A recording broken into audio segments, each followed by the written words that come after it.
రేపటి రోజు ఉదయం రథసప్తమి తిథి ఉండగా సమంత్రక స్నానం చేయాలి. మంత్రం లేని స్నానం మీరు చేశారనుకోండి, అది కాకి స్నానం అని పిలుస్తారు. దానివల్ల ప్రయోజనం ఏమి ఉండదు. దివ్యేడాకులు రేగిపళ్ళు తల మీద పెట్టుకుని నేను పోసుకున్నానండి అన్నారు అనుకోండి, దానికి ఏం ఉపయోగం ఉండదు. సమంత్రకమే చేయవలసి ఉంటుంది స్నానాన్ని.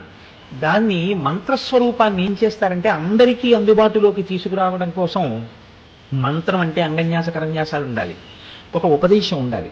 ఇవన్నీ మళ్ళీ అందరికీ ఎలా అందుబాటులోకి వస్తాయి? మళ్ళీ అందరూ దీని ఫలితాన్ని ఎలా పొందుతారు? ఇప్పుడు ఆ మంత్రాన్ని శ్లోక రూపం చేస్తారు, అంటే ఇంకా అనుగ్రహిస్తారు. ఇప్పుడు మీరు ఆ శ్లోకం చెప్పిన తరువాత రేగుపళ్ళు జిల్లేడు పళ్ళు తల మీద పెట్టుకుని అప్పుడు నీళ్లు పోసుకుంటే అవి జారి కింద పడిపోతాయి.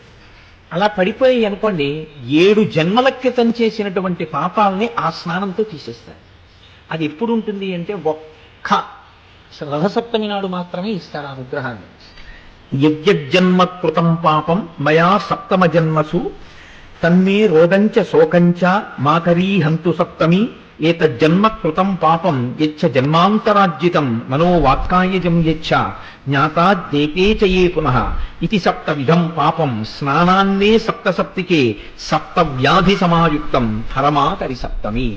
7 జన్మలలో 7 రకాలుగా చేసినటువంటి పాపముల వలన నేను పొందబోతున్నటువంటి 7 రకములైన భయంకర వ్యాధులు ఏ ఉన్నాయో తొలగుగాక అని సంకల్పం చేసి ఎవరు స్నానం చేస్తారో వారికి ఆ పాపాన్ని తొలగిస్తారు. కాబట్టి ఇప్పుడు నేను చదివిన శ్లోకాన్ని రేపు మీ అందరూ చదువుకుని చక్కగా స్నానము చేయదురుగాక. చక్కగా సమంత్రకంగా స్నానం చేయండి, దానివల్ల ఈశ్వరుడు యొక్క అనుగ్రహాన్ని పొందండి.